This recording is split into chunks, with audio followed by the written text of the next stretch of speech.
All right, so you wanted the real deal on the costs of immigration. Well, today we're diving deep into Conrad Riker's immigration invasion. And let me tell you, he doesn't hold back. Yeah, he's definitely coming from a particular angle, you could say. But that's why you've got us, right? We're all about the facts and figures. We'll give you the info, the real-world stories, and then you can make up your own W of mind. Yeah. So Riker, he's claiming that immigration, especially the kind he calls welfare dependent, is like this massive weight on taxpayers, like we're all shouldering this burden. Yeah. And get this, he even puts a number on it. Oh, yeah. A whopping $50.4 billion a year. Oh. Citing the Center for Immigration Studies. Okay. And, you know, he uses this analogy. It's actually kind of clever. He compares it to having a roommate, right? Okay. And this roommate never pays rent. You're working hard, paying all your bills, and suddenly you're also covering their expenses. Yeah. Makes you feel kind of ripped off. Yeah. Right. It's meant to make you feel that unfairness. Yeah. But hold on. Later in the book, Riker brings up this study from the UK's Migration Observatory. And they found that back in 2016, immigrants actually contributed more in taxes than they used in public services. Oh. So wait, what? Interesting. That doesn't sound like a burden at all. Yeah, and this is where things get kind of interesting, right? This points to a bigger truth. The economic impact, it really isn't so simple. Okay. It's not a one-size-fits-all, you know. Right. It depends on who we're talking about, the time frame, what policies are actually in place. So it's not just as easy as saying immigrants equal economic drain. Okay, got it. Okay. Next up, Riker tackles this whole strain on public services thing, you know, healthcare, schools, housing, the things we all care about. He paints this picture of a perfectly running machine humming along, and then bam, someone dumps a bucket of sand right in the engine. He says immigration is that sand. Ooh, vivid imagery. Right. And then he throws in some numbers, like in 2020, 1 out of every 6 schools in the UK, either totally full or just bursting at the seams. Wow. Then there's this anecdote about a nurse working in the, the emergency room, the A&E, I think they call it over there, completely overwhelmed. Oh, man. Just the sheer number of patients. Yeah. And you can almost feel the chaos he's describing. Right? Definitely. So is he right? Are things really falling apart because of immigration? Well, hold on. Let's not jump to conclusions here. It's true that when you have a lot of people coming in, it can strain resources, especially if things aren't managed well. Yeah. But we can't forget immigrants are also part of the workforce. They're contributing to the very systems they're using. That's a good point. Yeah. And speaking of work, Riker, he really seems to think most immigrants aren't contributing much on that front either. He keeps talking about this, the myth of skilled immigration. Leans on this statistic from Pew Research Center. It says 75% of immigrant workers are in jobs that, they only require basic math and English skills. Okay. And then there's this story about a plumber, right? Yeah. His wages got cut in half because all these, what Riker calls lower skilled workers showed up. Is he saying all immigrants are low skilled and actively hurting the economy? Not exactly. He does mention things like the UK's tech visa program, which is designed to, attract skilled workers in that specific sector. But it seems like his main point is that whole idea of immigrants filling the high skill gaps, that's exaggerated. Okay, so it's more than just immigrants take jobs, right? We've got to look at different skill levels, how those immigration policies actually affect who's coming in and what impact they really have. But what about the social side of things? Riker talks a lot about cultural cohesion, right? Seems pretty worried about multiculturalism, says it's causing a breakdown, this loss of national identity. Yeah, he uses the example of Bradford, a city in England. It has a large South Asian population. Okay. And he uses that to illustrate his point. He says, yeah, they've made economic contributions, but there's also been a rise in certain types of crime, He even throws out this statistic. 80% of second-generation immigrants in Britain, they feel more loyal to their ethnic group than to the nation itself. Wow. Yeah. 80%. Big number. Makes you wonder, right? Can a society stay united with that many differences? Riker seems to think that a strong national identity, that's key for a stable society. But, it's important to remember he's only giving us one viewpoint. There are plenty who argue that integration, that social cohesion, it's achievable, even with diverse cultures. Okay, so cultural differences can cause problems, but it's not a hopeless situation. Sense of the theme here. Things are more complex than they might seem at first glance. Absolutely. Now, let's talk about welfare tourism. This is another big one for Riker. He says these generous welfare systems, they're like a magnet. They attract people who just want to take advantage, no giving back. He throws out this fact. 49% of migrant-headed households in the UK, they claimed at least one form of welfare benefit back in 2016. Migrant-headed households. What's that exactly? Well, it just means the head of the household, the primary person, they're a migrant, could be a single person, could be a family, but the main earner, someone who immigrated to the UK, Riker uses that to paint this picture widespread welfare dependency, right? Really? He even shares a story about this family. They've been on benefits for 3 generations, Oh, wow. trying to suggest this cycle of dependency. So they come here, live off the system, and don't contribute. That's the image he's going for. But remember that UK study we talked about earlier? The one that found immigrants actually contributed more in taxes than they took in benefits? Even Riker's own sources kind of contradict this whole idea of like rampant welfare tourism. Right, right. Okay, so maybe it's not so black and white. Welfare tourism might exist, but probably not as widespread as he's making it out to be. Exactly. The key is to create a system that supports those who truly need help, but doesn't let people just exploit it. All right, so we've covered a lot of ground here. Economic burdens, strain on those public services, cultural concerns, welfare dependency, Yeah. and that's all just from Conrad Riker's perspective. Yeah. He's definitely given us a lot to chew on, wouldn't you say? Absolutely. We've unpacked his arguments, but there's another side to this story, right? Right. Next time, we'll delve into some alternative viewpoints, see what Riker might have missed. Stay tuned. You know, when we talk about immigration, crime often comes up, right? And Riker really plays on those fears. He's claiming there's this strong connection between immigration and rising crime rates. Even points to some Home Office data, says foreign nationals make up 13% of the British prison population. 13%. That does sound like a lot. So he's basically saying immigrants are just more likely to be criminals. Well, he doesn't say it quite that directly. He admits that, just because two things happen at the same time doesn't mean one caused the other. Right. Correlation doesn't equal causation. Exactly. But he definitely wants you to make that connection. Okay. So what's his explanation then? Why does he think there's this link? He points to what he calls these immigrant crime hotspots, like Bradford, which we talked about earlier. Claims that certain types of crime, things like drug trafficking, forced marriage, they're more common in areas with lots of immigrants. But isn't that a bit of a generalization?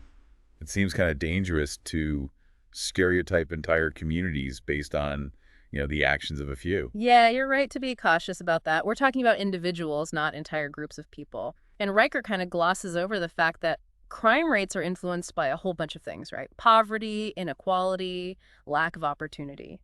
So maybe focusing just on immigration is oversimplifying a very complex issue. It's like we're seeing a pattern here. Yeah, definitely. Let's shift gears a bit, talk about the long-term economic impact of immigration. Riker's argument is that a big influx of immigrants, especially low-skilled workers, puts a strain on things like healthcare, education, social housing.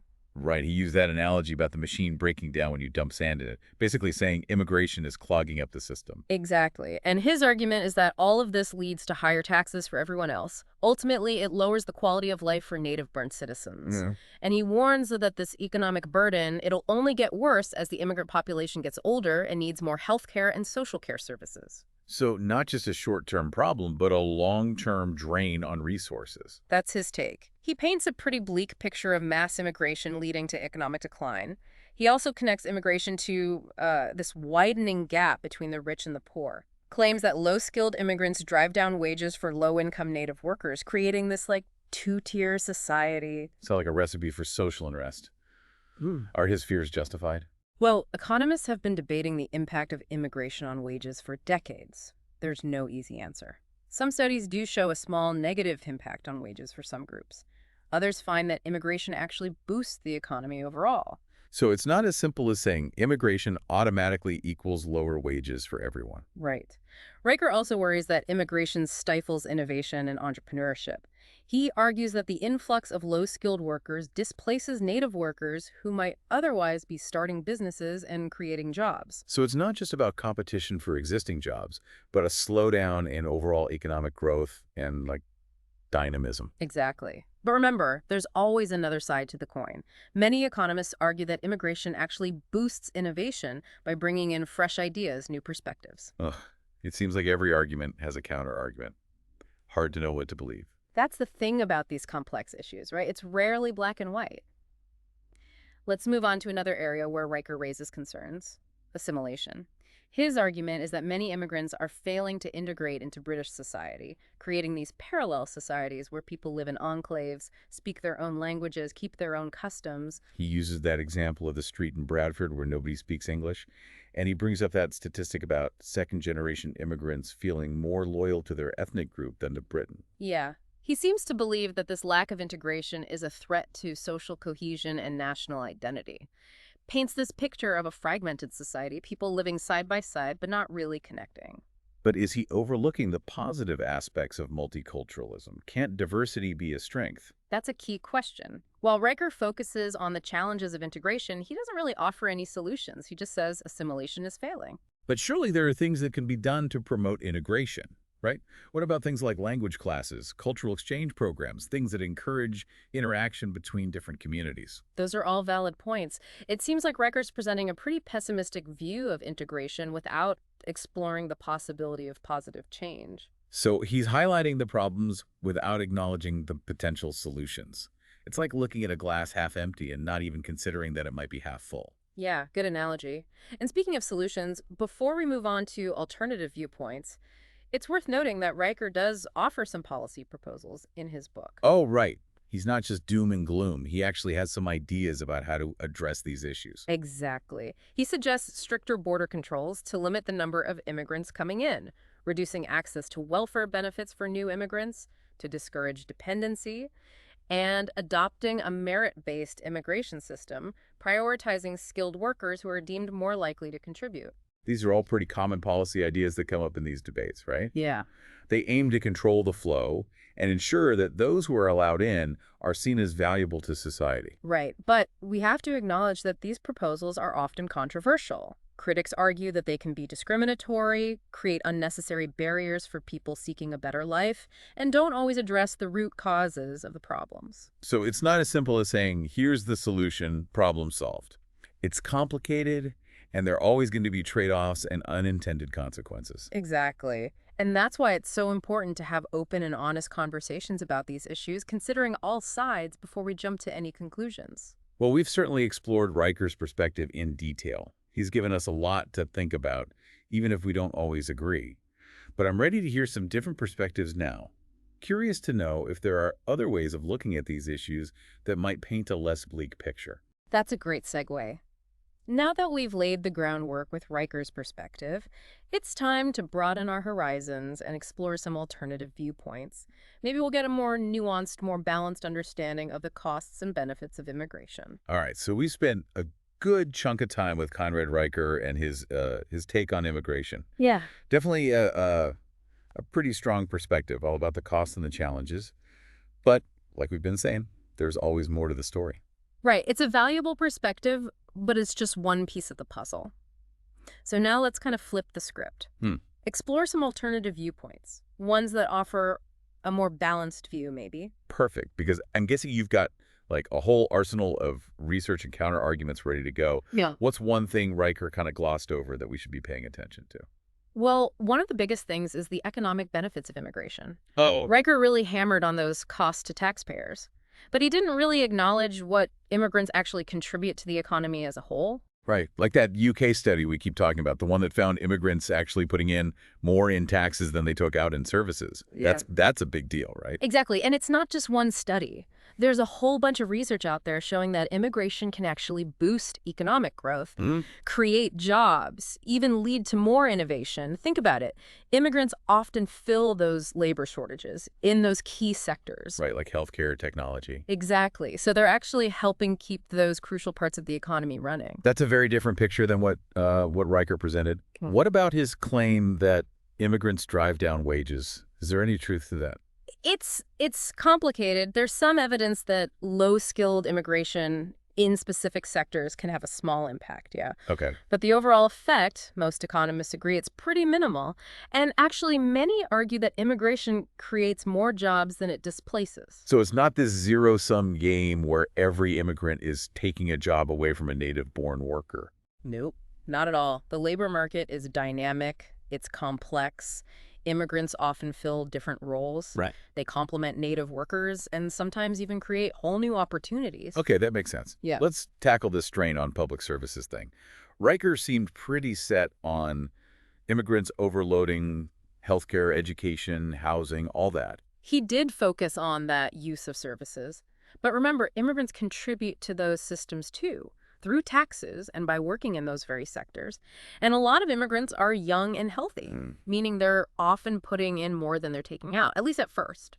So it's not just immigrants equal burden. Right? Yeah. There's two sides to that equation. Precisely. We got to think long-term benefits as well as short-term costs. Now, Riker also, he expressed a lot of worry about cultural cohesion, right? Saying multiculturalism is leading to this like fractured society. Yeah, that whole parallel societies thing. Immigrants living in their own little bubbles. Hmm. But is that really the only possible outcome? Can't we have both diversity and a cohesive society? Of course.